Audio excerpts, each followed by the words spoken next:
नया दिन में आपको एक बार फिर खुश आमदेद कहते हैं। नया दिन की कोशिश होती है कि हम आवाम के मसाइल उन लोगों तक पहुँचाएँ और उनसे हम हल्के फुल्के अंदाज में बातचीत करें कि जिनको हम हुक्मरान कहते हैं।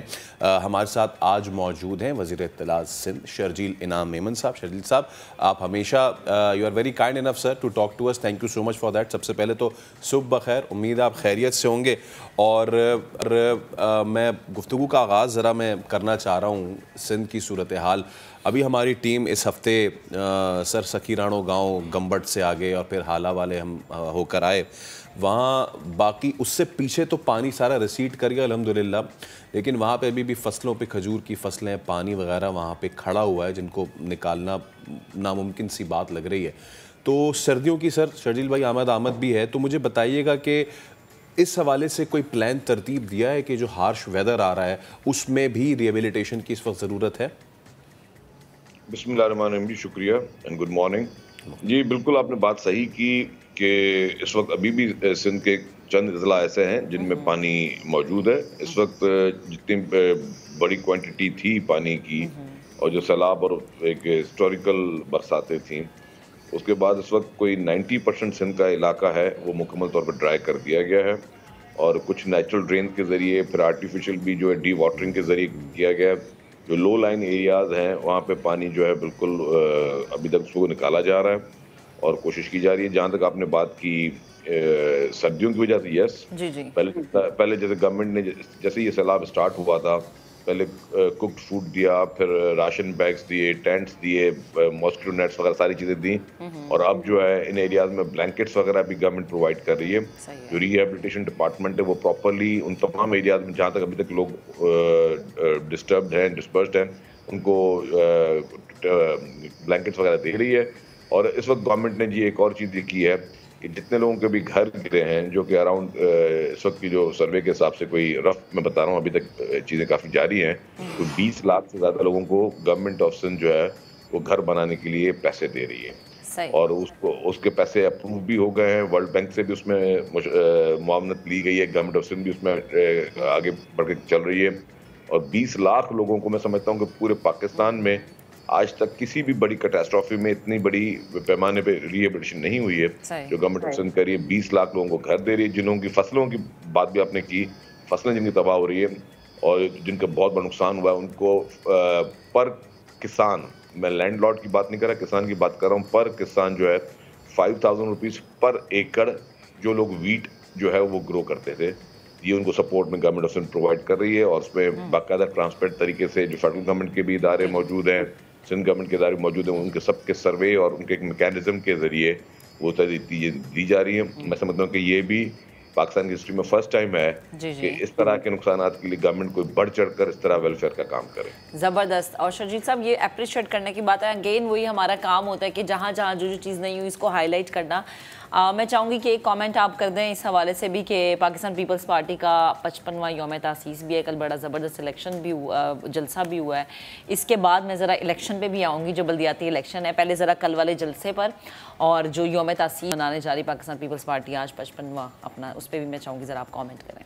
जी थैंक यू जी। कल भी बहुत अच्छा पावर शो था टंडो जाम हैदराबाद में, जो कि एक कॉन्स्टिट्यूंसी का शो था और हमने उसको भी ये कहा था कि जी तो हम तो अपनी सेलिब्रेशन हमेशा करते हैं, लेकिन इमरान खान ने जितना भी इनका पिंडी वाला जलसा था और जिस तरह की सड़क थी, जितने पूरे पाकिस्तान से लोग बुलाए गए थे, उसके मुकाबले में सिर्फ एक कॉन्स्टिट्यूंसी का जलसा अल्हम्दुलिल्लाह, जो कि पीपल्स पार्टी से लोगों की मोहब्बत है और अपनी लीडरशिप के साथ जो उनका अकीदा है और हमेशा अपनी लीडरशिप को एक कदर की निगाह से देखते हैं, उनको सेलिब्रेट कल भी किया। आज उससे बहुत बड़ा जलसा है कराची में, जिसमें चेयरमैन इंशाल्लाह ताला बिलावल भुट्टो जरदारी साहब खिताब करेंगे और आज वाला जलसा भी एक हिस्टोरिकल जलसा होगा और 55 साल हो गए हैं पाकिस्तान पीपल्स पार्टी को वजूद में आए हुए और हम समझते हैं कि बहुत सारी पॉलिटिकल पार्टीज हैं, सबके लिए एक रेस्पेक्ट है, लेकिन ये वाहिद पॉलिटिकल पार्टी है जिसके पास एक बहुत बड़ी तारीख है कुर्बानियों की, एक वाहिद पॉलिटिकल पार्टी जिसकी पूरी की पूरी लीडरशिप जो है वो शहीद हुई मुल्क में डेमोक्रेसी के लिए। और मैं समझता हूँ कि ऐसा कभी पाकिस्तान में कोई और भी मिसाल नहीं है कि पूरी की पूरी फैमिली को जो है वो शहीद कर दिया गया हो और जिन्होंने हमेशा डेमोक्रेसी की बात की।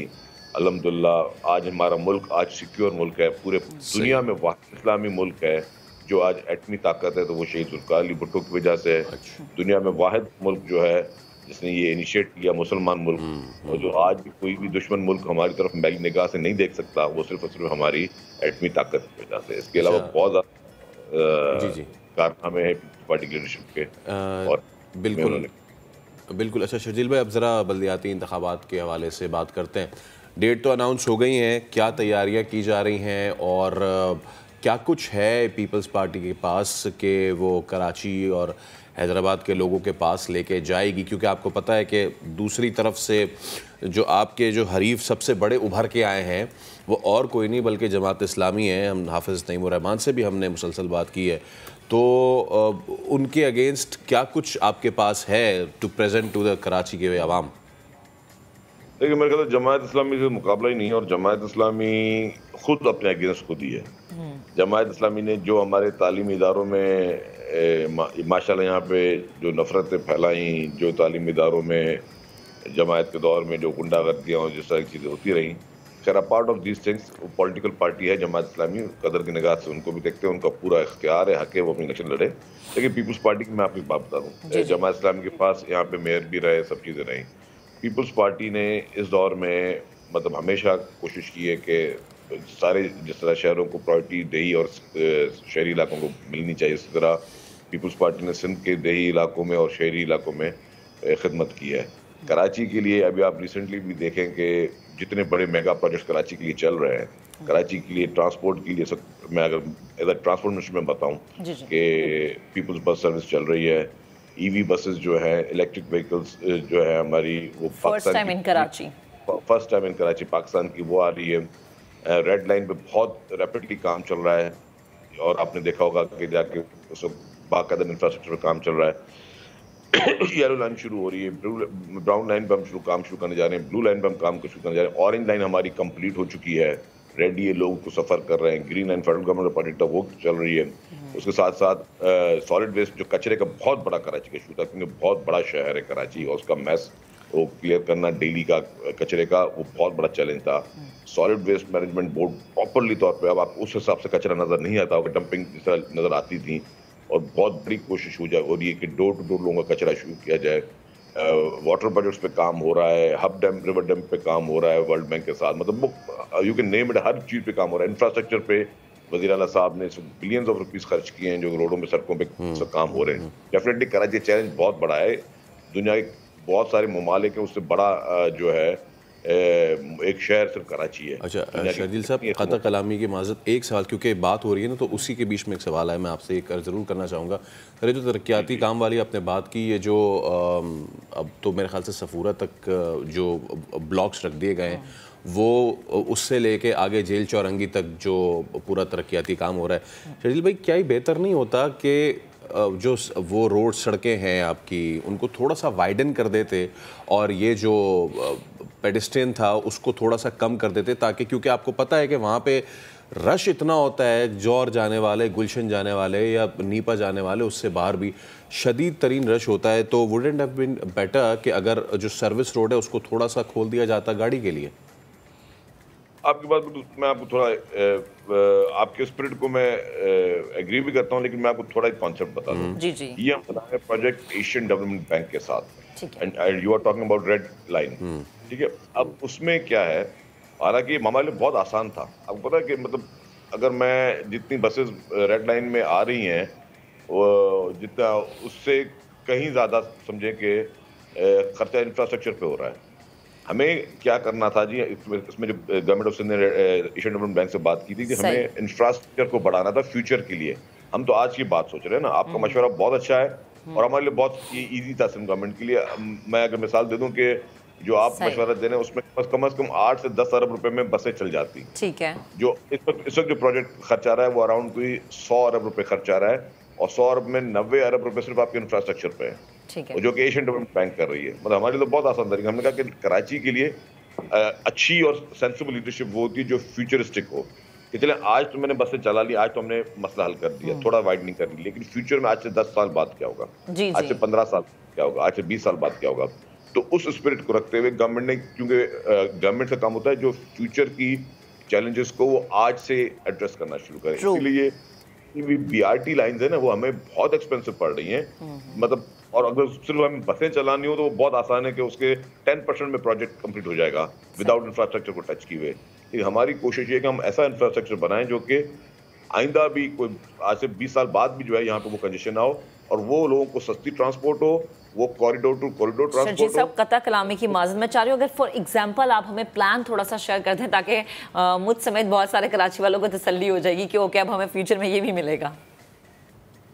ये मैंने कहा ना जी कि इस वक्त रेड लाइन जो BRT वो 22 किलोमीटर का प्रोजेक्ट है। ओके। और मैं समझता हूँ कि एक बहुत ही बड़ा इंफ्रास्ट्रक्चर बनने जा रहा है। उसमें बस स्टेशन होंगे प्रॉपर तरीके से, उसमें अंडर पासेस हैं, उसमें ब्रिजेस हैं, पूरा एक कॉरिडोर जो है वो सेपरेट फॉर द बसेस होगा, ताकि उसमें फिर और कोई गाड़ी या और चीज़ें कुछ ना हो। लेकिन मतलब हमारी मतलब जैसे मैंने ये कहा कि ये यही है कि ये बहुत आसान है कि हमें सिर्फ बसेस को लेकर, जिस तरह हमें पीपुल्स बस सर्विस चल रही है उसमें हमें इंफ्रास्ट्रक्चर पे इतना ज़्यादा हमें मेहनत नहीं करनी पड़ी, हम बसें उन्हीं रूट पे चला रहे हैं।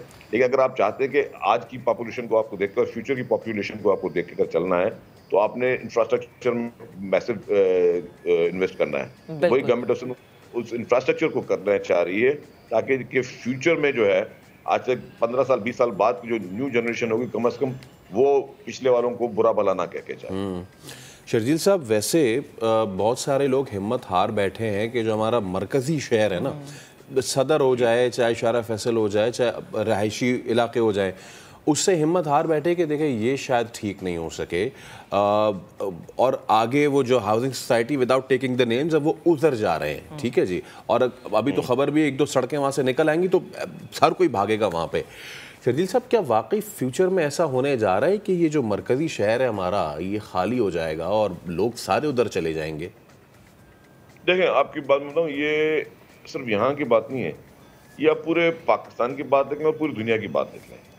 जितने भी आप देखें लोग सबर्ब्स में जाते हैं, और सबर्ब्स में क्यों जाते हैं लोग? डेफिनेटली जब आपके मेन जो डाउनटाउन्स होते हैं, डाउनटाउन में जब रश बढ़ती है, डाउनटाउन में जब चैलेंजेस बढ़ते हैं, तो आप पूरे पाकिस्तान में देखें। आप अगर पंजाब में लाहौर देख लें, लाहौर का पुराना लाहौर जो था, जो गलियां जो नाम थे, उसके बाद फिर लोग सोसाइटीज की तरफ जाते रहे। मतलब ये नेशनल फिनोमिना है। लोग चाहते हैं कि आप कंजेशन से निकले, एक तो ये होती है। दूसरा है कि जो मेन डाउनटाउन होते हैं वो हमेशा छोटे छोटी रिहायशें होती हैं, वहाँ बड़े जो है वो घर वगैरह नहीं होते।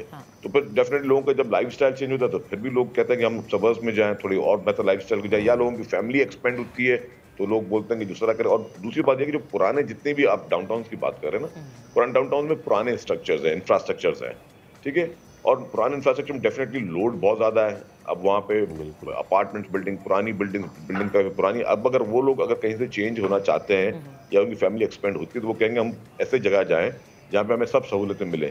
जिस तरह आपने किसी सोसाइटी का नाम नहीं लिया, मैं भी समझ गया कि मैं सोसाइटी का नाम नहीं ले रहा, लेकिन क्या है कि वहाँ पे अगर आप देखें तो लोगों की एक आदत है कि जी लोग कहते हैं कि अब हर आदमी की अपने कुछ लाइफ गुजरने के बाद वो अपनी लाइफ को कुछ बेहतर करना चाहता है, और स्पेशली फैमिली एक्सपेंड होने के बाद फिर वो लोग बड़ी बड़ी जगहों की तरफ जाते हैं। तो मतलब ये एक जनरल फिनोमिना आप ये इस्लामाबाद में भी देख सकते हैं, या आप पेशावर में भी देख सकते हैं, जहाँ जहाँ पे आप देख रहे होते हैं रोजाना टीवी चैनल पे मुख्तलिफ इश्तिहार चल रहे होते हैं कि मुख्तलिफ हाउसिंग सोसाइटीज के। तो डेफिनेटली मतलब कोई और मुल्क से तो लोग नहीं आ रहे, हमारे मुल्क के लोग हैं। फिर वो कुछ लोग देहात के लोग फिर शहरों में करवाना शुरू होते हैं, उसमें हाफ से ज़्यादा पॉपुलेशन ऐसी होती है, और बाकी ऐसी पॉपुलेशन जो अपने शहरों के उस कंजेस्टेड माहौल से वो कहते हैं कि हम थोड़ी खुली फिजा में जाएं। ठीक है। अच्छा शर्जील साहब, लास्ट में कमेंट कर दें, अगेन मैं बल्दियाती इलेक्शन पर आना चाह रही हूँ क्योंकि हमने देखा कि जमात इस्लामी पे तो अभी आपने कमेंट कर दिया, लेकिन मैं MQM और PTI के हवाले से पूछना चाह रही हूँ, क्या लग रहा है आपको टफ टाइम दे सकता है या तो MQM या फिर PTI?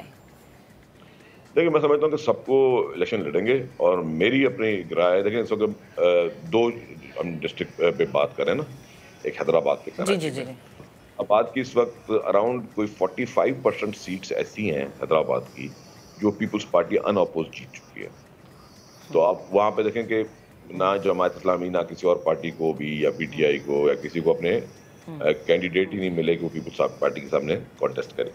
इस तरह कराची की बात है, कराची में हम समझते हैं कि अगर सिंगल लार्जेस्ट कोई पार्टी होगी, मतलब जो सबसे ज्यादा सीटें लेगी, तो इंशाल्लाह ताला वो पाकिस्तान पीपल्स पार्टी होगी। सही, चलें, गुड लक और थैंक यू सो मच, आपने टाइम दिया, शुक्रिया वक्त देने के लिए, गुफ्तगू करने के लिए।